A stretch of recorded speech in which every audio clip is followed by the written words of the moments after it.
മുഖ്യമന്ത്രി വി.ഡി. സതീശനെതിരായ വാർത്തകൾ മെറ്റ നീക്കം ചെയ്യുന്നതിനെതിരെ വിമർശനം കടുപ്പിച്ച് പ്രതിപക്ഷ നേതാവ് പിണറായി വിജയൻ. യൂത്ത് കോൺഗ്രസ് നേതാക്കളുടെ MDMA കേസ് വാർത്തകൾ വ്യാപകമായി ഒഴിവാക്കിയതായാണ് പ്രതിപക്ഷത്തിന്റെ ആരോപണം.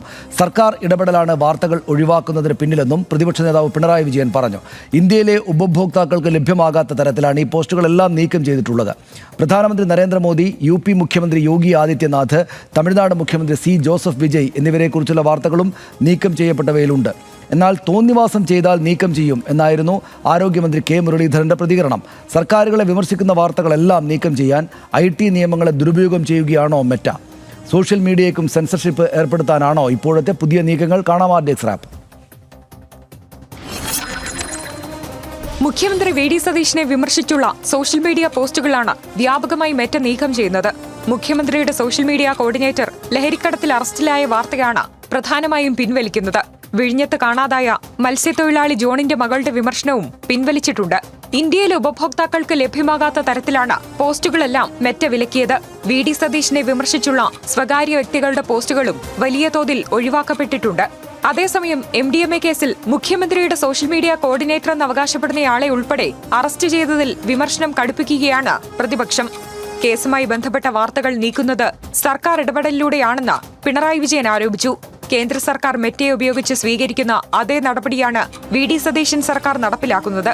മയക്കുമരുന്ന് കേസിൽ അറസ്റ്റിലായവരെ സർക്കാർ സംരക്ഷിക്കുകയാണ്. ഈ വാർത്ത സോഷ്യൽ മീഡിയയിൽ വരാൻ പാടില്ല എന്ന് എന്തുകൊണ്ടാണ് സർക്കാർ നിലപാടെടുത്തതെന്ന് വ്യക്തമാക്കണമെന്നും പിണറായി വിജയൻ ആവശ്യപ്പെട്ടു. RDX റാപ്പ്, ന്യൂസ് മലയാളം.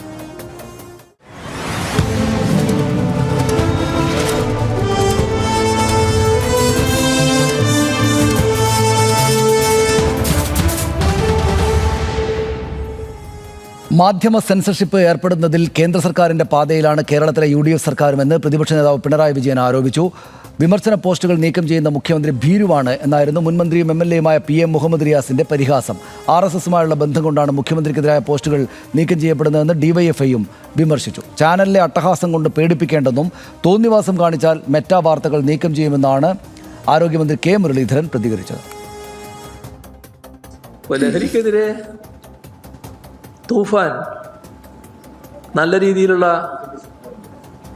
പ്രവർത്തനവുമായി മുന്നോട്ട് പോകുന്നുവെന്ന് സർക്കാർ തന്നെ അവകാശപ്പെടുന്ന ഘട്ടത്തിലാണ് ഓപ്പറേഷൻ തൂഫാനിൽ നടന്ന അറസ്റ്റ് സർക്കാർ തന്നെ പൂഴ്ത്തിവെക്കുന്ന നിലയുണ്ടാകുന്നു. ഇപ്പോൾ വസ്തുതാപരമായ ഒരു വാർത്ത അത് നീക്കം ചെയ്യിക്കാൻ സാധാരണഗതിയിൽ നിയമപരമായി കഴിയില്ല. അപ്പോൾ സംസ്ഥാന സർക്കാരിൻ്റെ ഇടപെടൽ കൊണ്ട് മാത്രമാണ് ഇത്തരമൊരു നീക്കം ചെയ്യൽ സംഭവിച്ചിട്ടുള്ളത്. മാധ്യമങ്ങളെ വലിയ നിലയിൽ ആക്രമിക്കുന്നു. ഇവിടെ മഞ്ഞില വീണാൽ പച്ചില ചിരിക്കേണ്ടതില്ല, നാളെ പച്ചിലയും വീഴേണ്ടി വരും. അപ്പോൾ മെറ്റയെ ഉപയോഗിച്ചുകൊണ്ട് ചില പോസ്റ്റുകൾ ഇല്ലാതാക്കാനുള്ള ശ്രമം നടത്തുന്നു. ഇത് ഭീരുത്വമാണ്. കേരള മുഖ്യമന്ത്രിമാരിൽ ഏറ്റവും വലിയ രാഷ്ട്രീയ ഭീരുവായി വി.ഡി. സതീശൻ മാറുന്നു എന്നുള്ളതിൻ്റെ ഒരു ഉദാഹരണമായിട്ട് ഇതിനെ കാണാൻ പറ്റും. ഇത് ഭീരുത്വമാണ് എന്ന് മാത്രമല്ല, കേന്ദ്രം ഭരിക്കുന്ന BJPയെ സ്വാധീനിച്ച് BJPയുടെ ഇംഗിതങ്ങൾ കേരളത്തിൽ നടത്തിക്കൊടുക്കാമെന്ന കരാറിൻ്റെ അടിസ്ഥാനത്തിൽ തിരിച്ച് ചില ഉപകാരങ്ങൾ ഇങ്ങോട്ട് ചെയ്തു കൊടുക്കുകയാണ്. ഇപ്പോൾ വന്ദേ മാതരം പാടാൻ ആവശ്യമായ സൗകര്യം ചെയ്തു കൊടുത്തല്ലോ, സത്യപ്രതിജ്ഞാവേളയിൽ ചെയ്തു കൊടുത്തു. അപ്പം ഇങ്ങനെ പല കാര്യങ്ങളും RSSന് ചെയ്തു കൊടുത്തിട്ടുണ്ട്. അതിനിപ്പോൾ ഇത്ര വലിയ പ്രാധാന്യം കൊടുക്കുന്നതിൻ്റെ കാരണം അപ്പോൾ നമുക്ക് നമ്മുടെ കൂടെയുള്ളവരൊക്കെ എങ്ങനെയാണെന്ന് അറിയോ? കുറ്റം ചെയ്താൽ ശിക്ഷിക്കും ആരാണെങ്കിലും. നമുക്കറിയില്ലല്ലോ കൂടെ നടക്കുന്നവർ ഈ പണിയുണ്ടെന്ന്. അത് കണ്ടെത്തിയ ശിക്ഷിക്കുക. ആരാ കണ്ടെത്തിയ? സംസ്ഥാന സർക്കാർ തന്നെ. അതിൻ്റെ പേരിലാണ് ചിലരൊക്കെ കാലത്ത് തൊട്ട് അട്ടഹാസം ചാനലിൽ ഞങ്ങൾ കാണുന്നുണ്ട്. അങ്ങനെ ഞങ്ങളെ പേടിപ്പിക്കാൻ വരണ്ട. ഞാൻ പറയല, വെടിക്കെട്ടുകാരനെ ഉടുക്ക് കൊട്ടി പേടിപ്പിക്കാൻ വരണ്ട. അത്രേ പറയുന്നത്. അത് നീക്കം ചെയ്യല്ലോ, തോന്നിയാസം കാണിച്ചാൽ നീക്കം ചെയ്യും. ഇതിങ്ങനെയാണ് ന്യൂസ് മലയാളത്തിൻ്റെ നീക്കം ചെയ്ത പോസ്റ്റുകൾ. ഇവയാണ് നമുക്ക് കാണാം. അതായത് മന്ത്രിസഭ സത്യപ്രതിജ്ഞ ചെയ്യും മുമ്പ് തന്നെ കേരളത്തിൽ ട്രാൻസ്ഫർ ലിസ്റ്റ് തയ്യാറായി എന്ന VK സനോജിൻ്റെ പ്രതികരണത്തിൻ്റെ കാർഡ് നീക്കം ചെയ്തു. നുണ നിർമ്മാണത്തിനിടയിൽ മുഖ്യമന്ത്രിക്ക് സമയമില്ല എന്ന P. രാജീവിൻ്റെ പ്രതികരണത്തിൻ്റെ കാർഡ് നീക്കം ചെയ്തു. വി.ഡി. സതീശനെതിരെ അശ്ലീല കമന്റിട്ടയാളെ അറസ്റ്റ് ചെയ്തു എന്ന വാർത്താ കാർഡും. VD സതീശനെതിരെ അശ്ലീല കമന്റിട്ടയാളെ അറസ്റ്റ് ചെയ്തു എന്ന വാർത്താ കാർഡും നീക്കി. നീണ്ടകരയിൽ കടലിൽ കാണാതായ ഗൗതം കൃഷ്ണയുടെ വീട്ടിൽ VD സതീശനെത്തി എന്ന വാർത്താ കാർഡും നീക്കിയതിലുണ്ട്. അത് സതീശന് അനുകൂലമായ അല്ലെങ്കിൽ സതീശന് എതിർത്ത ഒരു പോസ്റ്റല്ല. ഫിഷറീസ് മന്ത്രിക്കെതിരെയുള്ള രാജീവ് ചന്ദ്രശേഖരൻ്റെ പരാമർശത്തിൻ്റെ കാർഡും നീക്കിയതിൽ ഉൾപ്പെടുന്നുണ്ട്. മുഖ്യമന്ത്രിക്ക് പരോക്ഷ പിന്തുണയുമായി KCBC എന്ന വാർത്താ കാർഡും, അതും മുഖ്യമന്ത്രിക്ക് എതിരായിട്ടുള്ള വാർത്തയായിരുന്നില്ല, അതും നീക്കം ചെയ്യപ്പെട്ടതിൽ ഉണ്ട്. മത്സ്യത്തൊഴിലാളികളെ കണ്ടെത്താനുള്ള ഇടപെടലുകളെ ലത്തീൻ അതിരൂപത പ്രശംസിച്ചു എന്ന കാർഡ് നീക്കം ചെയ്തതിൽ പെടുന്നു. UP 26,000 സർക്കാർ സ്കൂളുകൾ പൂട്ടി എന്ന അഖിലേഷ് യാദവിൻ്റെ പ്രതികരണത്തിൻ്റെ കാർഡ് നീക്കം ചെയ്തതിലുണ്ട്.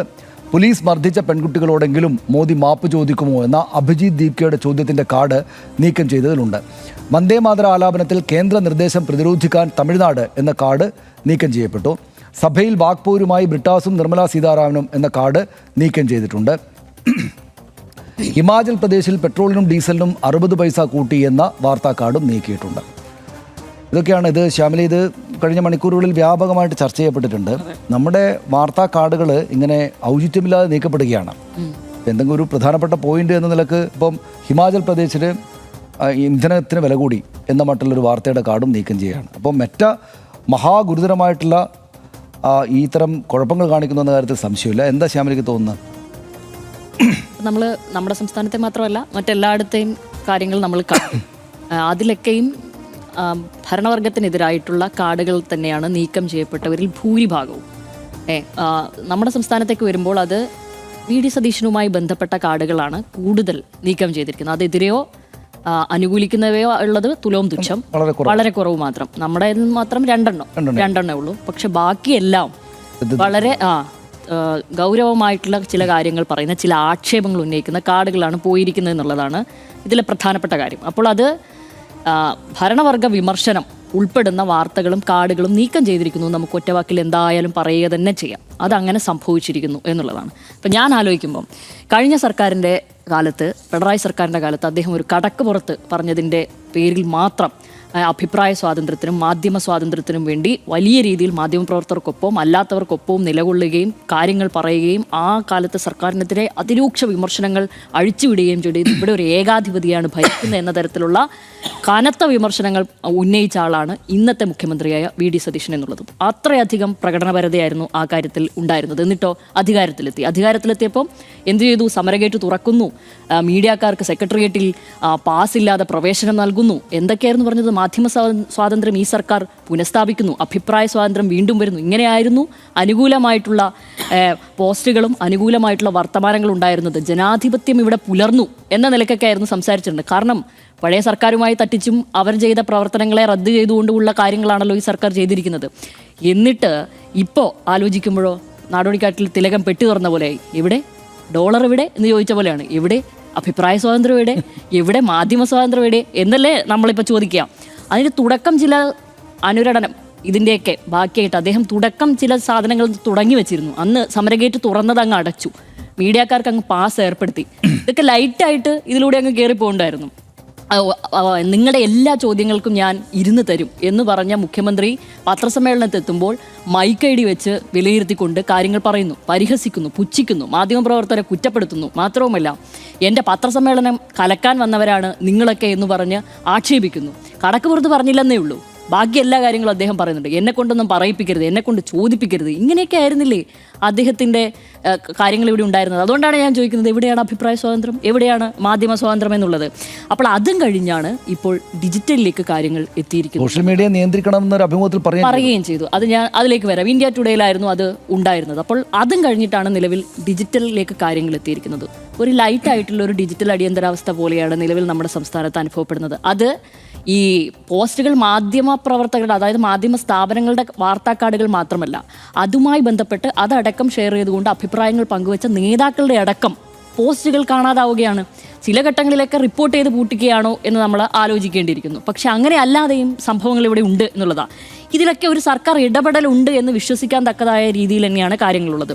അതായത് 139 ഗ്രാം MDMA യുമായി മുഖ്യമന്ത്രിയുടെ സോഷ്യൽ മീഡിയ കോർഡിനേറ്റർ ഉൾപ്പെടുന്ന 3 യൂത്ത് കോൺഗ്രസ് പ്രവർത്തകർ പിടിയിലായിരിക്കുന്നു എന്നുള്ളതായിരുന്നല്ലോ ഈ തൂഫാനിലെ തന്നെ ഏറ്റവും വലിയൊരു വാർത്തയായിട്ട് നമുക്ക് മുന്നിൽ വരുന്നത്. അല്ലെങ്കിൽ തൂഫാനുമായി ബന്ധപ്പെട്ട എല്ലാ വാർത്തകളും ഇവിടെ എല്ലാ മാധ്യമ സ്ഥാപനങ്ങളിലും കൊടുക്കുന്നത്. കാരണം അതിന് അത്രയേറെ പ്രാധാന്യമുണ്ട്.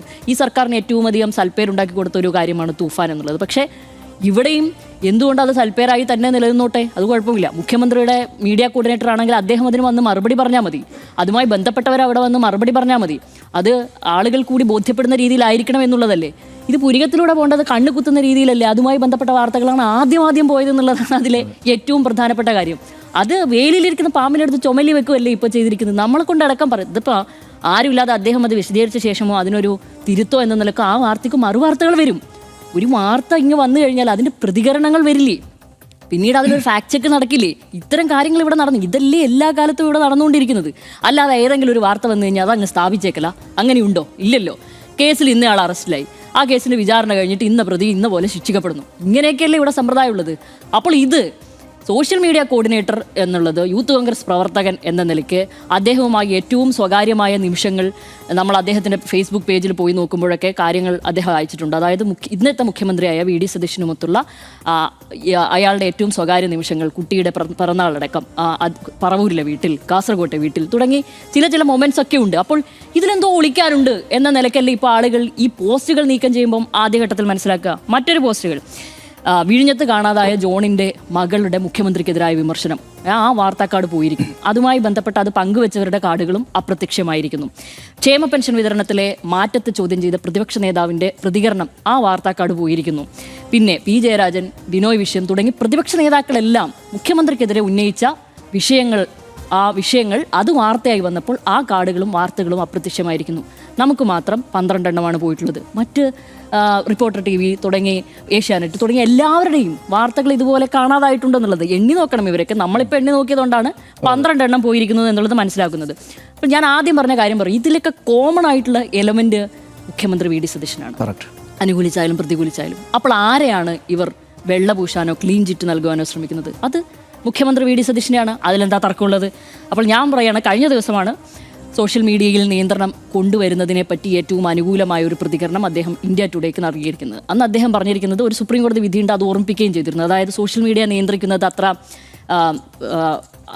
സോഷ്യൽ മീഡിയ നിയന്ത്രണം ഈ ഘട്ടത്തിൽ സാധ്യമാകുന്ന പോലെയല്ല എന്നുള്ള സുപ്രീം കോടതിയുടെ ഒരു വിധിയുണ്ട്. അതിനെ പുനഃപരിശോധിക്കണമെന്ന് പറഞ്ഞ് ആവശ്യപ്പെട്ട് സംസ്ഥാനം സമീപിക്കേണ്ട ഒരു ഘട്ടമാണ് നിലവിലുള്ളത്. കാരണം ഇവിടെ സ്ത്രീകൾ അതിക്രൂരമായി സോഷ്യൽ മീഡിയയിൽ ആക്രമിക്കപ്പെടുന്നു.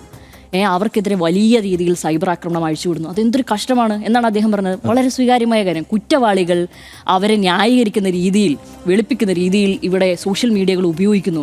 അത് ചിലപ്പോൾ അദ്ദേഹത്തിൻ്റെ പാർട്ടിയിലെ സ്വന്തം ആളുടെ അനുഭവത്തിൻ്റെ വെളിച്ചത്തിൽ ചിലപ്പോൾ പറഞ്ഞതായിരിക്കും. പക്ഷേ എങ്കിലും അത് പറയുന്നു. രണ്ടും സ്വീകാര്യമായ കാര്യമാണ്. മൂന്നാമത്തെ കാര്യം ഒരു വരി എന്നുള്ള നിലയ്ക്ക് വാർത്തയായി വന്നത് ഞാൻ പറയാം. അത് മുഖ്യമന്ത്രിയെയും രാഷ്ട്രീയ നേതാക്കളെയും വിമർശിക്കുന്നതിനൊന്നും നമുക്ക് പ്രശ്നമില്ല. എന്നിട്ട് ഇപ്പോൾ അപ്രത്യക്ഷമായ കാർഡുകൾ ഏതൊക്കെയാണ്? ഈ സ്ത്രീകളെ അധിക്ഷേപിക്കുന്ന ഏതെങ്കിലും വാർത്തയോ കമൻറ്റോ വാർത്താ കാർഡുകളോ ആണോ ഇവിടെ നിന്ന് അപ്രത്യക്ഷമായത്? ഇനി ഞാനൊരു ഉദാഹരണം പറയാം. അതെ, അയാളുടെ പേര് ഈ ഫ്ലോറിൽ വീണ്ടും പറയുന്നതിൽ ഇത്തിരി വിയോജിപ്പുണ്ട്, എന്നാലും പറയാതെ പോകാൻ വയ്യ. രാഹുൽ മാണുങ്കൂട്ടത്തിൽ എന്ന സ്ത്രീകളെ മാനിപ്പുലേറ്റ് ചെയ്ത് ഇത്രയും അധികം ദുരുപയോഗം ചെയ്ത ഒരാളെ ഒരു പൊതുസമൂഹത്തിന് മുന്നിൽ എക്സ്പോസ് ചെയ്യാൻ വേണ്ടിയിട്ട് ഒരു വഴിമരുന്നിട്ട് കൊടുത്ത ആദ്യ ചലനമുണ്ടാക്കിയ ഒരു ലേഡിയാണല്ലോ റിനി ആൻ ജോർജ്. ആ റിനി ആൻ ജോർജിനെ പറ്റി മുഖ്യമന്ത്രി പറഞ്ഞത് എൻ്റെ മകളെപ്പോലെയാണ് അവരൊരു പരാതി പറഞ്ഞപ്പോൾ ഞാൻ അതിൽ ഇടപെട്ടിരുന്നു ആ ഘട്ടത്തിൽ തന്നെ എന്നാണ് പറഞ്ഞത്. ആ കുട്ടിക്കെതിരെ അത്രയധികം സൈബർ ആക്രമണമായിരുന്നു ഇവിടെ നടന്നിരുന്നത്. അറഞ്ചം അങ്ങനെ തന്നെ പറയണം. അത് കഴിഞ്ഞ് അദ്ദേഹം ഒരു തെരഞ്ഞെടുപ്പ് കാലയളവും കഴിഞ്ഞ് അദ്ദേഹം മുഖ്യമന്ത്രിയായി ചുമതലയേൽക്കുമ്പോൾ സത്യപ്രതിജ്ഞാ ചടങ്ങിനായി ആ കുട്ടി തിരുവനന്തപുരത്തെത്തി. അന്ന് ഈ കോൺഗ്രസ് പ്രവർത്തകരൊക്കെ അവിടെ ഇരുന്ന് അവരെ കൂവി. അതുമാത്രവുമല്ല, അവരാ പോസ്റ്റ് ചെയ്യുമ്പോൾ സൈബർ ഇടങ്ങളിൽ മൊത്തം ആ കുട്ടിയെ അധിക്ഷേപിച്ചു. ഈ കാര്യം അദ്ദേഹം സത്യപ്രതിജ്ഞയൊക്കെ കഴിഞ്ഞിട്ട് മുഖ്യമന്ത്രിയോട് മാധ്യമപ്രവർത്തകർ ഉന്നയിച്ചു. ഇത് റിനി ആൻ ജോർജിനെ പറ്റി ഇങ്ങനെയൊക്കെയാണ് സൈബർ ഇടങ്ങളിൽ വലിയ വിമർശനങ്ങൾ വരുന്നുണ്ട്. അന്ന് ഇദ്ദേഹം ആ കുട്ടി മകളെപ്പോലെയാണ് എന്ന് പറഞ്ഞ ഇന്നത്തെ മുഖ്യമന്ത്രി വി ഡി സതീശൻ ഒരു പേര് പോലും ആ കുട്ടിയുടെ പരാമർശിച്ചില്ല. എന്ന് മാത്രമല്ല, പൊതുവായ ഒരു ആൻസർ അങ്ങ് പറഞ്ഞു. അതെ, സ്ത്രീകൾ സോഷ്യൽ മീഡിയയിലേക്ക് വളരെ അതിക്രൂരമായ ആക്രമണങ്ങൾക്ക് വിധേയപ്പെടുന്നുണ്ട് ഇത് എന്നുള്ളത് അന്ന് പറഞ്ഞതാണ് അദ്ദേഹം ഇത്തരത്തിലുള്ള കാര്യങ്ങൾ. എന്നിട്ട് അതിനെതിരെ ഒരു നടപടിയെടുക്കാൻ അദ്ദേഹം തയ്യാറായോ? റിനി ഉൾപ്പെടെയുള്ള മറ്റ് സ്ത്രീകൾക്ക് നമ്മുടെ തന്നെ ഭാഗമായ സ്ഥാപനത്തിൻ്റെ തന്നെ ഭാഗമായ മാധ്യമപ്രവർത്തകർക്കെതിരെ എന്തൊക്കെ പ്രശ്നങ്ങളായിരുന്നു, എന്തൊക്കെ തരത്തിലുള്ള സൈബർ അധിക്ഷേപങ്ങളായിരുന്നു ഇവിടെ വന്നതെന്ന് നമുക്കറിയാം. ഇനി ഇതിനൊക്കെ വിധേയപ്പെട്ട പെൺകുട്ടിയുമായി ബന്ധപ്പെട്ട് എന്തൊക്കെ സൈബർ അധിക്ഷേപങ്ങളാണ് ഉണ്ടായിരുന്നത് നമുക്കറിയാം. ഇതിനെതിരെയൊക്കെ കർക്കശമായ ഒരു നിലപാട് സ്വന്തം പാർട്ടി അണികളിൽ ആർക്കെങ്കിലും എതിരെ എടുക്കുവാൻ വേണ്ടി ഇദ്ദേഹം തയ്യാറായിട്ടുണ്ടെന്നില്ല. പൂട്ടിച്ച് കാണിക്കട്ടെ അദ്ദേഹം, ഇതുപോലെ കാർഡുകൾ നീക്കി കാണിക്കട്ടെ, കമൻറ്റുകൾ നീക്കി കാണിക്കട്ടെ. അവിടെയല്ലേ ഹീറോയിസം, അവിടെയല്ലേ നിലപാടിൻ്റെ രാജകുമാരനാവുന്നത്. അല്ലാതെ എന്ത് ചെയ്തു? അതിനു പകരം ഇവിടെ പോയിരിക്കുന്നത് എന്താ? അദ്ദേഹത്തിനെതിരെയുള്ള വിമർശനങ്ങളുടെ കാർഡുകൾ. അദ്ദേഹവുമായി ബന്ധപ്പെട്ട ആളുകൾ, സോഷ്യൽ മീഡിയ കോർഡിനേറ്റർ, അതൊരു പ്രഖ്യാപിത പദവിയോ മറ്റുമല്ല, പക്ഷേ അദ്ദേഹവുമായി ഒരു സോഷ്യൽ മീഡിയ കോർഡിനേറ്റർ എന്ന് പറയുമ്പം അദ്ദേഹത്തിൻ്റെ ദൈനംദിന ജീവിതവും അതുമാത്രമല്ല പൊതുപ്രവർത്തനമൊക്കെ വൃത്തിയായി അറിയുന്ന ആളുകൾ, ഏറ്റവും അടുത്ത് ഇടപഴകുന്ന ആളുകൾ വേണമല്ലോ അത് ചെയ്യുവാൻ വേണ്ടി. അതായത് എൻ്റെ ഒരു സോഷ്യൽ മീഡിയ കൈകാര്യം ചെയ്യുവാൻ വേണ്ടി ആരെങ്കിലും ഏൽപ്പിക്കുന്നു എന്ന് വിചാരിക്കുക. അപ്പം ഞാൻ എന്താണ് ചെയ്യുന്നത്, ഞാൻ എവിടെ പോകുന്നു, എൻ്റെ ഡേ ടു ഡേ ലൈഫ് എന്താണെന്ന് അദ്ദേഹത്തിന് അറിയണം. എങ്കിലല്ലേ ഇത് പോസ്റ്റ് ചെയ്യാൻ പറ്റില്ല. എന്ന് വെച്ചാൽ എന്താ, നമ്മളുമായി നല്ല അടുപ്പം വേണം. അല്ലാതെ വേറെ ഏത് ഏജൻസിനെ ഏൽപ്പിച്ചു കഴിഞ്ഞാൽ പോലും നമ്മളുമായിട്ടൊരു ബന്ധം വേണ്ട, ഒരു ലിങ്ക് വേണ്ട ഇതിന്. അപ്പോൾ അങ്ങനെയുള്ള ഒരാളുടെമായി ബന്ധപ്പെട്ട ഒരു കേസും അതിൻ്റെ വിശദാംശവുമാണ് ഇവിടുന്ന് മാഞ്ഞു പോയിരിക്കുന്നത്, നീക്കിയിരിക്കുന്നത്. അല്ലാതെ നേരത്തെ പറഞ്ഞ സ്ത്രീകൾക്കെതിരെയുള്ള അതിക്രമങ്ങളോ ഇവരെ ചൂഷണം ചെയ്യുന്ന രീതിയിലുള്ള വാർത്തകളോ എന്ന് വേണ്ട ഈ കാർഡുകളോ ഈ കാര്യങ്ങളോ ഒന്നുമല്ല പോയിരിക്കുന്നത്. അദ്ദേഹത്തിനെതിരെയുള്ള വിമർശനങ്ങൾ മാത്രമാണ് ഈ ഘട്ടത്തിൽ പോയിരിക്കുന്നത്. എന്നിട്ട് ഞാൻ മറ്റൊരു കാര്യം, ഇനിയിപ്പോൾ ഒരു ചാൻസാണ് ഇത്. നമ്മൾ ആദ്യം പറഞ്ഞ പോലെ പല കാര്യങ്ങൾ നടക്കുന്നുണ്ട്, പല സംസ്ഥാനത്ത് പോകുന്നുണ്ട് എന്നുള്ള കാര്യത്തിൽ ഇതൊരു ചാൻസാണ്. ഇനി മറ്റൊരു ചാൻസ് ഉള്ള കാര്യം എന്നുള്ളത്, ഇതിപ്പോൾ മെറ്റയ്ക്കെതിരെ ഓൾറെഡി നരേന്ദ്രമോദി സർക്കാർ ഒരു നീക്കം നടത്തിക്കഴിഞ്ഞു. അതായത് ഈ ജന്തർ മന്ദർ പ്രക്ഷോഭത്തിന് ശേഷം അദ്ദേഹത്തിനെതിരെ വന്ന റീലുകളടക്കം, വാർത്തകളടക്കം, പോസ്റ്റുകളടക്കം നീക്കം ചെയ്യാൻ വേണ്ടി മെറ്റയോട് ആവശ്യപ്പെട്ടതായി നമുക്കൊക്കെ അറിയാം. അതിൻ്റെ ഭാഗമായി ആൻറ്റി ഗവൺമെൻറ്, അതായത് ഇത് മെറ്റയുടെ നിയമാവലിക്ക് അനുസൃതമായിട്ടല്ല ഈ കാര്യങ്ങളൊക്കെ പ്രവർത്തിക്കുന്നത് എന്നാണല്ലോ അതിനൊരു വിശദീകരണമായി മെറ്റ തന്നെ പറഞ്ഞിരിക്കുന്നത്. അപ്പോൾ ആൻറ്റി ഗവൺമെൻറ്റുകൾ വാർത്തകൾ വേണ്ട എന്ന നിലക്കാണ് മെറ്റ തീരുമാനിക്കുന്നതെങ്കിൽ സ്വാഭാവികമായും എല്ലാ സംസ്ഥാനത്തിരിക്കുന്ന ഇന്ത്യയിലാകമാനം മെറ്റ അതാണ് മുന്നോട്ട് വയ്ക്കുന്നുണ്ടെങ്കിൽ സ്വാഭാവികമായും സംസ്ഥാനത്തെയും നിലവിലത്തെ പശ്ചാത്തലത്തിൽ ഈ മുഖ്യമന്ത്രിയുടെയുമായി ബന്ധപ്പെട്ട വിമർശനങ്ങളും ഈ സർക്കാരിനെതിരായുള്ള ചിലപ്പോൾ വാർത്തകളൊക്കെ ചിലപ്പോൾ മാഞ്ഞു പോയേക്കാം. അങ്ങനെയെങ്കിൽ തന്നെ അതൊരു ഉർവശി ശാപം ഉപകാരമായ പോലെ മറ്റോ ആണ് അദ്ദേഹത്തിന് വന്ന് ഭവിക്കുക. അല്ലെങ്കിൽ രോഗി ഇച്ഛിച്ചതും വൈദ്യം കൽപ്പിച്ചതും പാല് എന്ന് പറയുന്നത് പോലെയാണ് അദ്ദേഹത്തിന് വന്ന് ഭവിക്കുക. ഇതൊരു ലീസ്റ്റ് ചാൻസാണ്. ഈ രണ്ടാമത് പറഞ്ഞിരിക്കുന്ന ഒരു ലീസ്റ്റ് ചാൻസാണ്. കാരണം അങ്ങനെയെങ്കിൽ എല്ലാ വാർത്തകളും പോകണം, എല്ലാ കാര്യങ്ങളും പോകണം. നിലവിൽ പോയിരിക്കുന്നത് ഏറ്റവും വിമർശന വിധേയമായ, ഇപ്പോൾ എല്ലാവരും ഒരു മറുപടിക്ക് വേണ്ടി ഉറ്റുനോക്കുന്ന കാര്യങ്ങളാണ് ഇവിടെ നിന്നും പോയിരിക്കുന്നത്. അതിൽ ഏറ്റവും പ്രധാനപ്പെട്ടതാണ് ഇദ്ദേഹത്തിൻ്റെ സോഷ്യൽ മീഡിയ കോർഡിനേറ്റർ എന്ന് പറയപ്പെടുന്നയാൾ ഇപ്പോൾ MDMA കേസിൽ അറസ്റ്റിലായിരിക്കുന്നു. അതിൽ വലിയ രാഷ്ട്രീയ ആരോപണങ്ങൾ പ്രതിപക്ഷം ഉയർത്തുന്നു. എന്താണ് ബന്ധമെന്ന് ചോദിക്കുന്നു. അതിലൊരു വിശദീകരണം വേണം എന്ന് പറയുന്നു, മറുപടി വേണമെന്ന് പറയുന്നു, പണത്തിൻ്റെ സോഴ്സ് അടക്കം അന്വേഷിക്കണമെന്ന് പറയുന്നു, എന്താണ് ഇദ്ദേഹവുമായുള്ള ബന്ധം തുടങ്ങിയ കാര്യങ്ങളിലൂടെ പറയുന്നത്. അപ്പോൾ ഏറ്റവും പിൻ പോയിന്റിൽ നിൽക്കുന്ന ഒരു ചോദ്യമാണ് ഇവിടെ ഉള്ളത്. ആ ചോദ്യവുമായി ബന്ധപ്പെട്ട വാർത്തകളാണ് ആദ്യം പോയിരിക്കുന്നത്. അപ്പോൾ ഇതുമാത്രം ഫിൽട്ടർ ചെയ്ത് പോകുക എന്ന് പറയുമ്പോൾ അതിലൊരു ഇടപെടലുണ്ട് എന്ന് നമ്മൾ സംശയിക്കേണ്ടി വരില്ലേ? ഇനി മെറ്റയുമായി ഈ കാര്യവുമായി ബന്ധപ്പെട്ടവരിവിടെയുണ്ട്. അവർക്ക് ഇമെയിലായിട്ടുള്ള മറുപടി കിട്ടിയിരിക്കുന്നത് സർക്കാരുമായി ബന്ധപ്പെട്ട നിർദ്ദേശങ്ങൾ ഉള്ളതുകൊണ്ടാണ് ഇത് പോയിരിക്കുന്നത് എന്നുമാണ് പറയുന്നത്. നമ്മൾ ആ കാര്യത്തിൽ പറ്റി നിലവിൽ ഇതുവരെ വാർത്ത കൊടുത്തിട്ടില്ല എങ്കിൽ പോലും ഇനി ഇത് ഞാൻ നേരത്തെ പറഞ്ഞ പോലെ ഇതൊരു ആൻറ്റി ഗവൺമെൻറ്റൽ കാർഡുകൾ നീക്കുന്നു എന്ന നിലയ്ക്കാണെങ്കിൽ പോലും അതൊരു ലീസ്റ്റ് ചാൻസ് ആണ്. എന്തായാലും അദ്ദേഹത്തിൻ്റെ മറുപടിക്കായി നമ്മൾ എന്തായാലും വെയിറ്റ് ചെയ്യുന്നുണ്ട്. മിക്കവാറും ഞാനൊന്നും പറഞ്ഞില്ലേ രാമനാരായണ എന്നുപോലുള്ള ഒരു മറുപടിയുമായിട്ടാണ് വരിക എന്നാണ് ഞാൻ വിചാരിക്കുന്നത്. I M waiting. And are you? ഞാനും അതെ. ഞാൻ ഇന്നലെ തന്നെ വെയിറ്റ് ചെയ്ത് ഇന്ന് വാർത്താ സമ്മേളനം ഉണ്ടാകുന്ന കരുതിയിട്ട് ഇതിൽ പ്രവചനമൊക്കെ നടത്തിയ ആളാണ്. പക്ഷേ ഇന്നിപ്പോൾ ഈ അവധിയായിരുന്നല്ലോ, നാളത്തേക്കാണല്ലോ മന്ത്രിസഭാ യോഗം. അപ്പോൾ നാളെ ആയിരിക്കും അദ്ദേഹം സംസാരിക്കുക. ഇതിലിപ്പോൾ പക്ഷേ എനിക്ക് വലിയ അവിശ്വസനീയതയുണ്ട്, സത്യം പറയാലോ ശ്യാമലി. അതായത് ഒരു സംസ്ഥാനത്തിൻ്റെ മുഖ്യമന്ത്രിയും ഇങ്ങനെ ഇടപെട്ടിട്ട് അദ്ദേഹത്തിനെതിരായിട്ടുള്ള പരാമർശങ്ങളെ മുഴുവൻ നീക്കം ചെയ്യാൻ ആവശ്യപ്പെടും എന്നെനിക്ക് വിശ്വസിക്കാനാകുന്നില്ല. വിശ്വസിക്കാനാവാത്തതിന് 2-3 കാരണങ്ങളുണ്ട്. ഒന്ന്, പിന്നെ ഞാൻ വിശ്വസിക്കാനാകുന്നില്ല എന്ന് പറയുമ്പോൾ പ്രതിപക്ഷ നേതാവും മറ്റു മാധ്യമങ്ങളും ഈ പറയുന്ന ഇതിനെ എതിർത്തിയ ആളുകളെല്ലാം പറയുന്നതിനെ ഞാൻ അവിശ്വസിക്കുന്നു എന്നല്ല അർത്ഥം. പക്ഷേ എനിക്ക് അങ്ങനെയൊക്കെ ചെയ്യുമോ എന്നൊരു അവിശ്വസനീയതയുണ്ട്. അതായത് 1948 മെയ് മാസത്തിലാണ് ശങ്കർ സ്വീകരിയുടെ ഉദ്ഘാടന ദിവസം. ഇങ്ങനെ ഉദ്ഘാടനം ചെയ്തുകൊണ്ടിരിക്കുന്ന പ്രധാനമന്ത്രി നെഹ്റു, അന്നത്തെ പ്രധാനമന്ത്രി നെഹ്റു തിരിഞ്ഞു നിന്നിട്ട് ശങ്കറിനോട് ഡോണ്ട് സ്പെയർ മീ ശങ്കർ എന്ന് പറയുന്നത് 1948 മെയ്യിലാണ് എന്നാണ് നമ്മൾ വായിച്ചാൽ മനസ്സിലാക്കുക. ആ നെഹ്റുവിൻ്റെ പാത പിന്തുടരുന്ന നെഹ്റുവിയൻ സോഷ്യലിസ്റ്റാണ് താനെന്ന് പറയുന്ന VD സതീശൻ, അതായത് നിസ്സാരമായിട്ടുള്ള വാർത്തകൾ എന്ന് വെച്ചാൽ മറ്റൊരു പ്രതിപക്ഷത്തെ നേതാവ് ഇങ്ങനെ വിമർശിക്കുന്നു എന്ന് പറയുന്ന കാർഡുകളെയൊക്കെ റിമൂവ് ചെയ്യണം. നമ്മൾ കുട്ടികൾ മറ്റേ ഈ ഗെയിമിൽ ഇങ്ങനെ വെടിവെച്ച് ഇങ്ങനെ ചെയ്യില്ലേ, അതുപോലെ എല്ലാ കാർഡും നീക്കം ചെയ്യാൻ ആവശ്യപ്പെടുന്നത് എനിക്ക് അവിശ്വസനീയതയുണ്ട് എന്നാണ് ഞാൻ പറഞ്ഞത്. എന്നാൽ അതേ കോൺഗ്രസ്സിന് തന്നെയും അടിയന്തരാവസ്ഥയുടെ ചരിത്രമുണ്ട്. അതേ ജവഹർലാൽ നെഹ്റുവിൻ്റെ മകള് ഇന്ദിരാഗാന്ധിയാണ് നമ്മുടെ കാലത്തെ നമ്മുടെ നാട്ടിലെ ഏറ്റവും വലിയ മാധ്യമ വിരോധ സംഗതി നടപ്പാക്കിയത്. അപ്പോൾ കോൺഗ്രസ്സിന് 2 ട്രാക്കും ഉണ്ട്. ഏത് ട്രാക്ക് വേണം സെലക്ട് ചെയ്യാം. പക്ഷേ വി ഡി സതീശൻ നമ്മുടെ ബഹുമാനായ മുഖ്യമന്ത്രി പറഞ്ഞിരിക്കുന്നത് ഞാൻ നെഹ്റുവിയൻ സോഷ്യലിസ്റ്റാണെന്നാണ്. അപ്പോൾ അതുകൊണ്ട് അദ്ദേഹം അത് ചെയ്യുമോ എന്ന അവിശ്വസനീയത എനിക്ക് നിശ്ചയമായിട്ടുണ്ട്. ആ അവിശ്വസനീയതയുടെ വലിപ്പം വർദ്ധിപ്പിക്കുന്ന സംഭവങ്ങളുണ്ട്. അതായത് അദ്ദേഹത്തിന് അനുകൂലമായിട്ടുള്ള വാർത്തകൾ പോവുകയാണ്. പിന്നെ ഹിമാചലിൽ വാറ്റ് ഭേദഗതി പ്രാബല്യത്തിൽ പെട്രോളിനും ഡീസലിനും 60 പൈസ കൂട്ടി എന്ന് പറഞ്ഞിട്ടൊരു ഒരു വാർത്ത കാർഡ് ചെയ്ത് നമ്മുടെ അങ്ങ് പോയി. അതിനകത്ത് ഹിമാചലിൽ വാറ്റ് ഭേദഗതി പ്രാബല്യത്തിൽ പെട്രോളിനും ഡീസലിനും 60 പൈസ കൂട്ടി. പക്ഷേ ഹിമാചലിലെ മുഖ്യമന്ത്രിയുടെ ഫോട്ടോ അതിന് കൂടെ ഉണ്ടായിരുന്നു, അത് പോയി. പിന്നെ അതായത് ഫിഷറീസ് വകുപ്പിനായി വാശി പിടിച്ച ലീഗ് മന്ത്രി എന്തുകൊണ്ടാണ് സ്ഥലം സന്ദർശിക്കാത്തതെന്ന് രാജീവ് ചന്ദ്രശേഖർ പറഞ്ഞത്. അത് പിന്നെ രാജീവ് ചന്ദ്രശേഖറിൻ്റെയും ഫിഷറീസ് മന്ത്രിയുടെയും ഫോട്ടോ ഉണ്ട്. എതിർപ്പാണ്, സർക്കാരിനെതിരായിട്ട് എതിർപ്പാണ്, അത് പോയിട്ടുണ്ട്. പിന്നെ മുഖ്യമന്ത്രിക്ക് പരോക്ഷ പിന്തുണയുമായി KCBC എന്ന വാർത്തയും പോയി. അത് പിന്തുണയാണല്ലോ, പക്ഷേ അവിടെയും മുഖ്യമന്ത്രിയുടെ ഫോട്ടോ ഉണ്ട്. അപ്പോൾ ശ്യാമിലി പറഞ്ഞ രണ്ടാമത്തെ പോയിൻ്റ് ആയിരിക്കുമോ? ഒരു കാര്യവും കൂടിയുണ്ട്. അതായത് ഞാനിത് ബന്ധപ്പെട്ട് തമിഴ്നാട് ചാനലുകളായിട്ട് അവിടെ എന്താ നടക്കുന്നതെന്ന് ചോദിച്ചു. നമുക്ക് ആക്സസ് ഉള്ളൊരു സംസ്ഥാനം അതായതുകൊണ്ട് അവിടെ കുറേ ഫോട്ടോ ഇങ്ങോട്ട് അയച്ചു തന്നു, സ്ക്രീൻഷോട്ടുകൾ. വിജയിയുടെ പടം വെച്ചിരിക്കുന്ന എല്ലാം റിമൂവ് ചെയ്തിരിക്കുകയാണ്. അപ്പോൾ എന്താ സംഭവിക്കുന്നതെന്ന് നോക്കുമ്പോൾ ശ്യാമിലി പറഞ്ഞ ഈ കാര്യത്തിനൊരു രണ്ടാമത് പറഞ്ഞ പോയിന്റ് ലീസ്റ്റ് ചാൻസ് ഉണ്ട് എന്ന് പറയുന്നിടത്തേക്ക് എല്ലാ കാര്യങ്ങളെന്ന് എനിക്കൊരു തോന്നലുണ്ടാവുകയാണ്. കാര്യം എന്താണെന്ന് വെച്ചാൽ അതിനെൻ്റെ പോയിന്റ് ജന്തർ മന്തർ സംഭവത്തിന് ശേഷം കേന്ദ്ര സർക്കാരും മറ്റും ഈ കാര്യത്തിൽ മെറ്റയ്ക്ക് മേൽ സമ്മർദ്ദം ഏൽപ്പിച്ചു.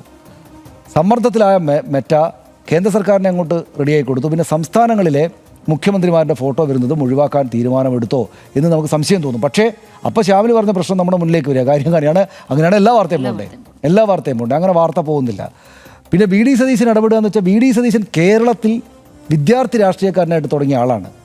കേരളത്തിൽ ഒരു വാർത്ത തമസ്കരിച്ചാൽ, ഒഴിവാക്കപ്പെട്ടാൽ, ഇങ്ങനൊരു കാര്യം ചെയ്താൽ അത് 1-ന് 10 അന്തരീക്ഷത്തിലേക്ക് വരികയാണ് ചെയ്യുക എന്ന കാര്യം അറിയാത്ത ആളാണോ വി ഡി സതീശൻ? ഇവിടെ ഒരു വാർത്ത റിമൂവ് ചെയ്തു കഴിഞ്ഞാൽ ഇപ്പോൾ സോഷ്യൽ മീഡിയയുടെ കാലമാണ്. സോഷ്യൽ മീഡിയയിൽ എന്തൊക്കെ മെറ്റ ചെയ്താലും സോഷ്യൽ മീഡിയ അല്ലെങ്കിൽ നാളെ നാട്ടുകാർ പുറത്തേക്ക് ഇറങ്ങും. ഇതിനൊക്കെ ഇപ്പോൾ ചുവരുകളില്ലേ നാട്ടിൽ? വി ഡി സതീശൻ ഇങ്ങനെ ചെയ്താൽ, അതായത് വി ഡി സതീശനെതിരായിട്ട് മുഖ്യമന്ത്രി വി ഡി സതീശനെതിരായിട്ട് പ്രതിപക്ഷ നേതാവ് പിണറായി വിജയൻ പറഞ്ഞ കാര്യം വാർത്ത റിമൂവ് ചെയ്യണം എന്ന് റിമൂവ് ചെയ്തുകൊണ്ട് ആ വാർത്ത ഇല്ലാതായിപ്പോവും, പിണറായി വിജയൻ്റെ വിമർശനം ഇല്ലാതായിപ്പോവും എന്ന് വിചാരിക്കാൻ മാത്രം അങ്ങനെയുള്ള ഒരാളാണോ വി ഡി സതീശൻ? നമ്മളത് കാണണ്ടേ? അപ്പം ഞാൻ അദ്ദേഹത്തെ ആനുകൂല്യത്തോടെ സമീപിക്കുകയല്ല, പക്ഷേ ഇതെന്താ സംഭവിക്കുന്നതെന്ന് നമ്മൾ കുറേ കൂടെ ഗൗരവത്തോടു കൂടി ആലോചിക്കണം എന്നാണ് എനിക്ക് തോന്നുന്നത്. അത് യോഗി ആദിത്യനാഥ് തുടങ്ങി മുഖ്യമന്ത്രിമാർ. അപ്പോൾ ഈ മെറ്റ പണ്ട് അദ്വാനി പറഞ്ഞിട്ടുണ്ട്, അതായത് മുട്ടിലിഴയാൻ പറഞ്ഞപ്പോൾ ഇഴഞ്ഞു എന്ന് പറയുന്നുണ്ട്. അതുപോലെ മെറ്റയോട് കേന്ദ്ര സർക്കാരിൻ്റെ കാര്യങ്ങളൊക്കെ ഒന്ന് നോക്കണം എന്ന് പറഞ്ഞപ്പോൾ എന്നാൽ പിന്നെ പ്രശ്നം വേണ്ടെന്ന് കരുതിയിട്ട് എല്ലാവരെയും അങ്ങ് കൈകാര്യം ചെയ്യുന്നതാണോ എന്നെനിക്ക് ശരിയായിട്ട് സംശയമുണ്ട്. അല്ലാതെ മെറ്റയ്ക്ക് എന്താ പ്രശ്നം എന്ന് വെച്ചാൽ ഈ IT നിയമങ്ങൾ മാറ്റാനും ഈ വലിയ വിപണിയായിട്ടുള്ള ഇന്ത്യയിലെ സ്വന്തം പ്രവർത്തനങ്ങളെ തടസ്സപ്പെടുത്താനും നല്ല അധികാരമുള്ള കേന്ദ്ര സർക്കാർ പറഞ്ഞാൽ അവരെന്തും ചെയ്യും. അത് നമുക്ക് മനസ്സിലാക്കാം. ഒരു കച്ചവട സ്ഥാപനമാണത്. അവർക്ക് ഈ രാജ്യത്തെ കാര്യങ്ങൾ മെച്ചപ്പെടുത്തി കൊണ്ടുപോകണമെന്നും അവർക്ക് ആഗ്രഹമൊന്നുമില്ല. കാശ് ഇങ്ങോട്ട് വരുന്നത് മുടങ്ങാൻ പാടില്ല. ഇന്ത്യ ഒരു വമ്പൻ വിപണിയാണ്. ആ വിപണിയിൽ ഈ നിയമങ്ങൾ മാറ്റിയിട്ട് കാശിൻ്റെ ഫ്ലോ തടസ്സപ്പെടുത്താൻ പറ്റുന്ന ഒരു അധികാരമുള്ളത് കേന്ദ്ര സർക്കാരാണ്. അവർ പറഞ്ഞാൽ എന്തും ചെയ്യും അവർ. കേരള സർക്കാരിന് അങ്ങനെ ഒരു പദവിയുണ്ടോ? 3.25 കോടി ജനതയുള്ള സ്ഥലത്ത് കേരളത്തിൽ ഇത് ചെയ്യരുത് എന്ന് വി ഡി സതീശൻ പറഞ്ഞാൽ ഉടനെ കേൾക്കാൻ നിൽക്കുകയാണോ മെറ്റ? അതാലോചിക്കുമ്പോൾ എനിക്ക് തോന്നുന്നു വി ഡി സതീശൻ അങ്ങനെ പറഞ്ഞാൽ വി ഡി സതീശനെ പേടിക്കേണ്ടതുണ്ടോ? അപ്പോൾ ഏതായാലും സർക്കാരുകൾ എല്ലാം കൂടെ, അതായത് കേന്ദ്ര സർക്കാരിനെ രക്ഷപ്പെടുത്തണമെന്ന് പറഞ്ഞപ്പോൾ എന്നാൽ പിന്നെ എല്ലാ മുഖ്യമന്ത്രികളുടെയും പടം വരുന്നതെല്ലാം ഒഴിവാക്കളഞ്ഞേക്ക് എന്ന് മെറ്റ പറഞ്ഞോ എന്ന് നമ്മൾ സംശയിക്കണം. പക്ഷേ അപ്പോൾ എല്ലാ ഫോട്ടോവും പോകുന്നുമില്ല. ഇതാകെ ആ മട്ടിലുള്ളൊരു കൺഫ്യൂഷൻ ഉണ്ട്. പിന്നെ നമ്മൾ ആലോചിക്കുമ്പോൾ എന്ത് പറഞ്ഞാലും ജനാധിപത്യ രാഷ്ട്രീയത്തിൽ വർക്ക് ചെയ്ത ഒരാളാണല്ലോ വി ഡി സതീശൻ. നമ്മൾക്കറിയാവുന്ന ആളല്ലേ അദ്ദേഹം ഇങ്ങനെ ചെയ്യുമോ? പിന്നെ ഒരു ചാൻസ് ഉള്ളത് അദ്ദേഹത്തിൻ്റെ ഓഫീസിൽ നിന്നും അങ്ങനെ ചെയ്തിട്ടില്ല എന്നുള്ള വിശദീകരണമാണ് കിട്ടുന്നത്. നാളെ അദ്ദേഹം നേരിട്ട് വന്ന് പറയുമായിരിക്കും. പിന്നൊരു സാധ്യതയുള്ളത് അദ്ദേഹത്തോട് ആഭിമുഖ്യമുള്ള ആളുകൾ എന്നാൽ കാണിച്ചു തരാം. ഇപ്പോൾ ചില ആളുകളെ സർക്കാരിനെ അനാവശ്യമായിട്ട് എതിർക്കുന്ന മാധ്യമങ്ങൾ ഇവയാണെന്ന് സ്ഥാപിക്കാനും കൂടെ വേണ്ടിയിട്ട് ചിലപ്പോൾ ഈ പറയുന്ന സർക്കാരിൻ്റെ മുഖ്യമന്ത്രിയുടെ ഒഫീഷ്യലായിട്ടുള്ള കാര്യങ്ങളല്ലാതെ ആരെങ്കിലുമൊക്കെ നടപ്പാക്കുന്നുണ്ടാകുമെന്നാണ്. ഇപ്പോൾ ഞാനൊരു ഫേസ്ബുക്ക് പോസ്റ്റ് വായിച്ചപ്പോൾ അതിനകത്ത് ധ്വനിപ്പിക്കുന്നത് ഏതോ 1-2 ഉദ്യോഗസ്ഥർ ഇങ്ങനെ ചെയ്യുന്നുവെന്നാണ്. ഇപ്പോൾ രത്തൻ ഖേൽക്കറിനൊക്കെ നല്ല പിടിപാട് മെറ്റയിലൊക്കെ ഉണ്ട് എന്ന് ആൾക്കാർ പറയുന്നു. അപ്പോൾ എന്നാൽ ഇത് ഒഫീഷ്യലൊന്നുമായിട്ടല്ലാതെ ഈ വെർബൽ വിളികളിൽ സംസാരിച്ചിട്ട് അതങ്ങ് റിമൂവ് ചെയ്തേക്ക് ഇന്ന കാര്യങ്ങളാണെന്ന് പറഞ്ഞിരിക്കുമോ എന്ന് നമുക്കറിയില്ല. ഇതിനകത്ത് എൻ്റെ പ്രശ്നം യഥാർത്ഥത്തിൽ ഈ കൺഫ്യൂഷൻ, അതായത് ആകപ്പാടെ ഉള്ളത് കൊണ്ടും ഈ സാങ്കേതികമായിട്ട് ഇത്തരം കാര്യങ്ങളെല്ലാം അറിയാവുന്ന ആളുകൾ പോലും ഇതെന്താ സംഭവിക്കുന്നതെന്ന് കംപ്ലീറ്റ് ആയിട്ട് പറയുന്നില്ല എന്നതുകൊണ്ടും നമുക്ക് രാഷ്ട്രീയമായിട്ടൊരു സ്റ്റാൻഡ് എടുത്തിട്ട് ഇതിങ്ങനെ ചെയ്യുന്നു എന്ന് പറയുന്ന ആളുകൾക്ക് എളുപ്പത്തിൽ വിമർശിക്കാം എന്ന സാഹചര്യമുണ്ട് എന്നതുകൊണ്ട് മാത്രവും എനിക്ക് തോന്നുന്നത് ഇതിനകത്ത് ഏറ്റവും പ്രധാനപ്പെട്ട പ്രശ്നം ഇപ്പോൾ ഈ നിശബ്ദതയാണ്. ശ്യാമില ഇത് പറഞ്ഞു ആദ്യം, അതായത് നിശബ്ദതയാണ്. അതായത് മുഖ്യമന്ത്രിക്കെതിരായിട്ടുള്ള വിമർശം പ്രതിപക്ഷ നേതാവ് നടന്നത് പോലും സോഷ്യൽ മീഡിയ വാളുകളിൽ നിന്ന് അപ്രത്യക്ഷമാകുന്നു എന്നത് ആര് ചെയ്താലും ഈ നാടിൻ്റെ ജനാധിപത്യ സംവിധാനത്തിന് വിരുദ്ധമാണ് എന്നത് എഴുന്നേറ്റ് എന്ന് പറയാൻ അവകാശമുള്ള ഉത്തരവാദിത്തമുള്ള ആളുകൾ പറയുന്നില്ല. ഇപ്പം തന്നെ നോക്കൂ ശ്യാമിലി, നമ്മളെപ്പോലുള്ള 1-2 മാധ്യമങ്ങളല്ലാതെ ആരും ഇത് പറയുന്നില്ല. ഒരു മാധ്യമത്തിന് ഇത് വലിയ വാർത്തയല്ല. കടക്ക് പുറത്ത് എന്ന് പിണറായി വിജയൻ പറഞ്ഞപ്പോൾ വാർത്തയാക്കിയ ആളുകൾക്ക് ഇത്രയും സംഭവം സംഭവിക്കുന്നു, ഇത്രയും കാർഡുകൾ പോകുന്നു, കാരണം എന്തോ ആയിക്കൊള്ളട്ടെ, പിന്നിൽ മെറ്റ ആയിക്കോട്ടെ, പിന്നിൽ നരേന്ദ്രമോദി ആയിക്കോട്ടെ, പിന്നിൽ VD സതീശൻ ആയിക്കോട്ടെ, സംഭവിക്കുന്നു. ഈ സംഭവിക്കുന്ന കാര്യത്തെക്കുറിച്ച് വിമർശനം ഉന്നയിക്കാൻ ഇത് ശരിയല്ലല്ലോ ഇവിടെ നടക്കുന്നത് എന്ന് പറയാൻ എല്ലാ മാധ്യമങ്ങളും തയ്യാറാവുന്നുണ്ടോ എന്ന ചോദ്യം സ്വാഭാവികമായിട്ടും നാട്ടുകാരുടെ മുന്നിൽ വരുമല്ലോ. അതിൻ്റെ കാരണങ്ങൾ അവിടെ നിൽക്കട്ടെ. VD സതീശനാണ് ഇതിൽ പിന്നിലെന്ന് CPM-കാരും ഇടതുപക്ഷത്തിലെ ആളുകളും പറയുന്നു. അത് ശരിയല്ല എന്ന് വിചാരിക്കുന്ന ആളുകൾ എഴുന്നേറ്റ് എന്ന് പറയണ്ടേ? പിന്നെ ഞാൻ വിചാരിക്കുന്നത് ഇതിൽ ഏറ്റവും ഉത്തരവാദിത്തമുള്ള ആൾ VD സതീശനാണ്, മുഖ്യമന്ത്രിയാണ്. ഇതാ ഞങ്ങളുടെ നാട്ടിൽ അദ്ദേഹം വന്നിട്ട് ആദ്യം പറഞ്ഞത് മാധ്യമങ്ങൾക്ക് വിമർശിക്കാൻ എല്ലാ അവകാശമുണ്ട്, വിമർശിക്കണം, ഞങ്ങളെ നേർവഴിക്ക് നടത്തണം എന്ന് അദ്ദേഹം ആദ്യം വാർത്താസമ്മേളനത്തിൽ പറഞ്ഞാണ്. കഴിഞ്ഞ ദിവസം അദ്ദേഹം ഒരു പ്രസംഗത്തിൽ അദ്ദേഹം പറഞ്ഞു, മാധ്യമങ്ങൾ ചിലർ കള്ളവാർത്തകൾ കൊടുക്കുകയാണ്, മാധ്യമങ്ങൾ അവരുടെ അന്തസ്സ് ഇല്ലാത്ത വിധത്തിൽ കാര്യങ്ങൾ കൊടുക്കുകയാണ്. ഞാനൊരു മുഖ്യമന്ത്രി എന്ന അധികാരവാദിയിൽ നിന്ന് പറയുന്നതല്ല, ഞാൻ പറയുന്ന ഒരു പൊതുപ്രവർത്തനം എന്ന നിലക്ക് ദൂരെ നിന്ന് നോക്കുമ്പോൾ പറയുന്നത്. ഇങ്ങനെ പറയുന്ന ഒരാൾക്ക് ഉത്തരവാദിത്വമുണ്ട്. എന്ത് ഇവിടെ ഈ നാട്ടിൽ നടക്കില്ല കേട്ടോ സക്കർബർഗേ എന്ന് വർത്തമാനം പറയേണ്ടുന്ന ഉത്തരവാദിത്തമുള്ള ആളാണ് VD സതീശൻ. ഇവിടെ മാധ്യമങ്ങൾ പലരും അങ്ങോട്ടും ഇങ്ങോട്ടും വിമർശിക്കും. ഇതിനകത്ത് അസഭ്യമായതോ അല്ലെങ്കിൽ അങ്ങേയറ്റം നിന്ദ്യമായിട്ടുള്ളതോ സമൂഹത്തിൽ കലാപം ഉണ്ടാക്കുന്ന ഉദ്ദേശത്തിലോ ഉള്ളതോ അല്ലാത്ത കാർഡുകൾ എങ്ങനെ നിങ്ങൾ നീക്കം ചെയ്യും എന്ന് എഴുന്നേറ്റ് ചോദിക്കേണ്ടുന്ന മാധ്യമ പ്രവർത്തന സ്വാതന്ത്ര്യത്തെ സംരക്ഷിക്കാനുള്ള ഉത്തരവാദിത്തം ആദ്യമുള്ള ആളാണ് VD സതീശൻ. ഞാൻ ആ കാര്യം ഇതുവരെ അദ്ദേഹം പറഞ്ഞില്ലോ എന്നുള്ളതിടത്താണ് അദ്ദേഹത്തോടുള്ള വിമർശനം എനിക്കുള്ളത്. പല മാധ്യമങ്ങളും മിണ്ടുന്നില്ല. സാംസ്കാരിക നായകർ ഇതേക്കാൾ ചെറിയ കടക്ക് പുറത്ത് എന്ന് പറഞ്ഞപ്പോൾ എന്തൊക്കെ ബഹളമായിരുന്നു ഇവിടെ. ഇതിപ്പോൾ കടക്ക് പുറത്തത് പറയുക പോലും ചെയ്യാതെ വെട്ടി നിർത്തുകയാണ്. ആരോ ചെയ്യാണ്. VD സതീശനാണോ അല്ലയോ എന്നുള്ള രണ്ടാമത്തെ കാര്യം. പക്ഷേ എവിടെ നമ്മുടെ സാംസ്കാരിക നായർ എന്തെങ്കിലും പറയണ്ടോ? ആരെങ്കിലും പറഞ്ഞോ? ഒരാളും മിണ്ടുന്നില്ലോ. പ്രധാനപ്പെട്ട പത്രങ്ങളുടെ ഫ്രണ്ട് പേജിൽ വന്നോ? ഇത് 2 ദിവസമായില്ലേ തുടങ്ങിയിട്ട്, മിണ്ടുന്നില്ലോ. പല വാർത്താ ചാനലുകളും പറയുന്നുണ്ടോ? ഇല്ലല്ലോ. അപ്പോൾ ഇവിടെ എഴുന്നേറ്റ് നിന്ന് സംസാരിക്കാനും എൻ്റെ നാട്ടിലെ മാധ്യമ പ്രവർത്തന സ്വാതന്ത്ര്യത്തെ സംരക്ഷിക്കാൻ നെഹ്റുവിയൻ സോഷ്യലിസ്റ്റ് ആയിട്ടുള്ള എനിക്ക് അവകാശമുണ്ട്, ഉത്തരവാദിത്തമുണ്ട് എന്ന് പറയേണ്ടുന്ന ആൾ VD സതീശനാണ്. അദ്ദേഹത്തിന് ഇന്ന് ഒരുപാട് തിരക്കുള്ള ദിവസമാണ്. ഇന്ന് ഈ സംഭവം ഉണ്ടായ ഉടനെ തന്നെ വന്നിട്ട് പറയാനൊന്നും അദ്ദേഹത്തിന് പറ്റിക്കൊള്ളുന്നില്ല. അതുകൊണ്ട് അദ്ദേഹം നാളെ അത് പറയുമെന്ന് വാർത്താക്കുറിപ്പ്. അല്ല, എന്നാലും മുഖ്യമന്ത്രിയുടെ ഓഫീസല്ലേ, അദ്ദേഹത്തിനും ഈ പറയുന്ന കൺഫ്യൂഷൻസ് ഇതിനകത്തുള്ളതുകൊണ്ട് എന്താണ് സംഭവിക്കുന്നതെന്ന് അറിയാനുള്ള സമയമെടുക്കുമായിരിക്കും. നാളെ അദ്ദേഹം പറയും. അതായത് അത് കാര്യം മനസ്സിലായില്ലെങ്കിലും ഇത് നിന്ദ്യമായിട്ടുള്ള കാര്യമാണ്, പ്രതിഷേധിക്കേണ്ട കാര്യമാണ് എന്ന് അദ്ദേഹം പറയുമായിരിക്കും. മറ്റൊരു കാര്യം, കെ മുരളീധരൻ ഇത് പറയാൻ, അതായത് തോന്നിയാസം കാണിച്ചാൽ നീക്കം ചെയ്യുന്നത് പറയാൻ ഏറ്റവും അർഹനാണ്. എന്തുകൊണ്ടാണെന്നറിയോ? ഏറ്റവും അർഹനായിട്ടുള്ള ആളാണെന്ന് വെച്ചാൽ അതിന് അദ്ദേഹത്തിന് അർഹത കൂടുതലുണ്ടെന്ന് ഞാൻ പറയാൻ കാരണം എന്താണെന്ന് വെച്ചാൽ അദ്ദേഹത്തിന് അത് മനസ്സിലാകുമായിരിക്കും. അതായത് നമ്മൾ കോൺഗ്രസിൻ്റെ 2 ട്രാക്കുകളെ കുറിച്ച് പറഞ്ഞില്ലേ. ഒന്ന് നെഹ്റുവിയൻ സോഷ്യലിസ്റ്റായുള്ള സതീശൻ പിന്തുടരുന്ന നെഹ്റു ശങ്കറിനോട് പറഞ്ഞ, ശങ്കർ ഡോണ്ട് സ്പെയർ മീ എന്ന് പറഞ്ഞ, എന്നെ ഒഴിവാക്കരുത്, എന്നെ കൂടി എഴുതിക്കോളൂ കാർട്ടൂണ് എന്ന് പറഞ്ഞ ഒന്ന്. രണ്ടാമത്തെ ട്രാക്ക് അദ്ദേഹത്തിൻ്റെ മകൾ തന്നെയായിട്ടുള്ള ഇന്ദിരാ പ്രിയദർശിനി നടപ്പാക്കിയ അടിയന്തരാവസ്ഥ, മാധ്യമ പ്രവർത്തനത്തെ അങ്ങേയറ്റം ഇല്ലാതാക്കിയത്. ഈ അടിയന്തരാവസ്ഥ ഇവിടെ കൊണ്ടുവന്ന് അതിഗംഭീരമായിട്ട് നടപ്പാക്കിയ ആളായിരുന്നു K കരുണാകരൻ എന്നാണല്ലോ നമ്മളെല്ലാം പഠിച്ചിട്ടുള്ളത്. ആ കാലത്താണല്ലോ നമ്മുടെ സംസ്ഥാനത്തെ ഏറ്റവും രാഷ്ട്രീയമായിട്ട് അങ്ങേയറ്റം കറുത്ത സംഭവങ്ങളെല്ലാം ഉണ്ടായത്. അത് നടപ്പാക്കിയ ആളെന്ന രാഷ്ട്രീയ പഴി കേട്ടിരിക്കുന്ന K കരുണാകരൻ്റെ മകൻ എന്ന നിലക്കുള്ള രാഷ്ട്രീയ പാരമ്പര്യത്തിനകത്ത് നിന്നുകൊണ്ടാണോ അദ്ദേഹം തോന്നിയാസം ചെയ്താൽ മറ്റേതൊക്കെ ചെയ്യും എന്ന അങ്ങേയറ്റം ജനാധിപത്യ വിരുദ്ധമായ പ്രസ്താവന നടത്തിയെന്ന് നാട്ടുകാർ സ്വാഭാവികമായിട്ടും ചോദിക്കും. ഞാനിപ്പോൾ ഒരു പിതാവിൻ്റെ കാര്യം അങ്ങനെ തന്നെ മകൻ ഉത്തരവാദിത്തമുണ്ടോ എന്ന് ചോദിച്ചാൽ ഞാൻ അങ്ങനെ പറയുന്നില്ല. പക്ഷേ നമ്മൾ നേരത്തെ ഉദാഹരിച്ചത് ജവഹർലാൽ നെഹ്റുവിനെയും ഇന്ദിരാ പ്രിയദർശിനെയും ഈ പാർട്ടിയുടെ പുത്രി ബന്ധങ്ങളൊക്കെ അവിടെ ഉള്ളത് കൊണ്ടുകൂടിയാണ് ഞാൻ ഈ കാര്യം പറയുന്നത്. അതായത് K മുരളീധരനെ ഇന്നലെ ഞാൻ ചെറുതായിട്ട് അഭിനന്ദിച്ചിരുന്നു. അദ്ദേഹത്തെ ഒരിക്കലും അഭിനന്ദിക്കാൻ പറ്റുന്നില്ലോ എന്ന് വിചാരിച്ചിട്ട് ഇന്നലെ ചെറുതായിട്ട് അഭിനന്ദിച്ചു. ഇന്നിപ്പോൾ ഇതാ VD സതീശൻ പോലും പറഞ്ഞിട്ടില്ല. അദ്ദേഹമാണ് ഇതെല്ലാം ചെയ്യുന്നതെന്ന് പ്രതിപക്ഷം ഇങ്ങനെ ചെയ്തപ്പോൾ പോലും VD സതീശനെ തള്ളി പറഞ്ഞിട്ടില്ല. ഒരു കോൺഗ്രസ് നേതാവും വന്നിട്ട് പിന്നെ ഇത് മെറ്റ ചെയ്യട്ടെ നല്ലതല്ലേ എന്ന് പറഞ്ഞിട്ടില്ല. മെറ്റയെ കൊണ്ട് ഇതൊക്കെ ചെയ്യിക്കുന്നു എന്ന് കോൺഗ്രസിന് കൂടെ അവിടെ പാർലമെൻറ്റിൽ അഭിപ്രായമുണ്ട്. പക്ഷേ മുരളീധരൻ പറയാണ് മെറ്റ തോന്നിയാസം ചെയ്താൽ നടപ്പാക്കെന്ന് പറഞ്ഞ് പോയിരിക്കുകയാണ്. അദ്ദേഹം K മുരളീധരൻ ഒന്നും മുഖ്യമന്ത്രിയോ പ്രധാനമന്ത്രിയോ ഒന്നും ആവാഞ്ഞത് ഈ രാജ്യത്തിൻ്റെയും സംസ്ഥാനത്തിൻ്റെയും ഭാഗ്യമെന്ന് മാത്രമേ പറയാനുള്ളൂ. നമുക്കിത് അവസാനിപ്പിക്കാം. മാധ്യമങ്ങൾ പ്രസിദ്ധീകരിക്കുന്ന സർക്കാരിനെതിരായ വാർത്തകൾ നീക്കം ചെയ്യുന്നത് അതീവ ഗൗരവമുള്ള വിഷയമാണ്. പക്ഷേ എന്തുകൊണ്ടാണ് ഇത്തരത്തിൽ വാർത്തകൾ നീക്കം ചെയ്യപ്പെടുന്നത് എന്ന് വിശദീകരിക്കാൻ മെറ്റയോ കേന്ദ്ര സർക്കാരോ തയ്യാറായിട്ടില്ല. ഭരണകൂടങ്ങൾക്കെതിരെ ഉയരുന്ന ശബ്ദങ്ങളെ വിലക്കേർപ്പെടുത്തി നിശബ്ദരാക്കുന്ന സാഹചര്യം ഒട്ടുമേ അംഗീകരിക്കാനാകില്ല. കലാപാഹ്വാനം, മതസ്പർദ്ധ പോലുള്ള പോസ്റ്റുകൾ നീക്കാൻ വേണ്ടിയുള്ള നിയമം ഉപയോഗിച്ചാണ് പോസ്റ്റുകൾ നീക്കിയതെന്നാണ് പുറത്തുവരുന്ന വിവരം. പക്ഷേ IT നിയമങ്ങളെ ദുരുപയോഗം ചെയ്ത് സർക്കാരിനെതിരായ വിമർശനങ്ങളെ മൂടിവെക്കാനുള്ള നീക്കങ്ങളും എതിർക്കപ്പെടേണ്ടതാണ്. നിയമം മറയാക്കി ഇഷ്ടമല്ലാത്ത വാർത്തകൾ നീക്കം ചെയ്യിപ്പിക്കുന്ന നടപടി സ്വതന്ത്ര മാധ്യമ പ്രവർത്തനത്തിന് നേരെയുള്ള വെല്ലുവിളിയാണ് എന്ന കാര്യത്തിൽ തർക്കമേയില്ല.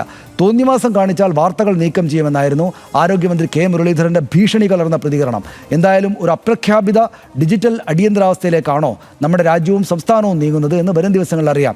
തൽക്കാലം എത്ര വാർത്തകൾ നീക്കം ചെയ്താലും ഭരണകൂടങ്ങൾക്കെതിരായ വിമർശനം തുടർന്നുകൊണ്ടേയിരിക്കും. സ്വാഭാവികമായിട്ടും മാധ്യമങ്ങളും ജനാധിപത്യ സമൂഹത്തിൽ വളരെ സ്വാഭാവികമാണ്. മാധ്യമങ്ങളുടെ ഏറ്റവും പ്രാഥമികമായുള്ള ദൗത്യം ഈ അധികാരികളെ വിമർശിക്കുക, അധികാരികളെ വിമർശിക്കുന്ന മറ്റ് നേതാക്കളുടെ പ്രതിപക്ഷ സ്വരങ്ങൾ കേൾപ്പിക്കുക എന്നതൊക്കെയാണ്. തുടരും സ്വാഭാവികമായിട്ടും. എവിടെയൊക്കെ ആരൊക്കെ തടഞ്ഞാലും അത് തുടരുക എന്നതല്ലാതെ മറ്റൊരു നിർവാഹവുമില്ല. തുടർന്നാൽ ഈ പറയുന്ന ജനാധിപത്യ സമൂഹത്തിൻ്റെ ശ്വാസമില്ലാതായി പോകും. അതുകൊണ്ട് ആ നിലക്ക് തുടരുക തന്നെയാണ് ചെയ്യുക. നമുക്ക് ഇടവേളയിലേക്ക്